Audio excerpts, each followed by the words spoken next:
আসসালামু আলাইকুম। স্যামরূপ গার্ডেনে আপনাদের স্বাগতম। আপনারা দেখছেন শরীফা গাছের হ্যান্ড পরাগায়ন। এটি হচ্ছে পুরুষ ফুল আর এটি হচ্ছে স্ত্রী ফুল, যেটিতে পরাগায়ন করব আমরা। পরাগায়নের জন্য এই ধরনের একটি তুলি ও কৌটা প্রয়োজন হয় রেণু সংরক্ষণের জন্য।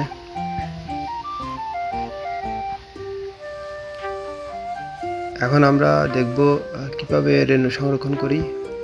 দেখতে পাচ্ছেন তুলে দিয়ে পুরুষ ফুল থেকে রেণুগুলি সংরক্ষণ করছি। আস্তে আস্তে করে রেণুগুলি সংরক্ষণ করবেন আপনারাও।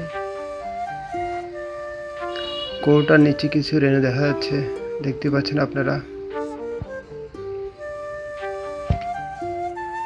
এবারে এই রেণুগুলি আমরা স্ত্রী ফুলে দিয়ে দিব। তুলে মাথা নিয়ে নিলাম। আমার দেখানো অনুযায়ী এইভাবে ফুলকে ধরে, স্ত্রী ফুলকে ধরে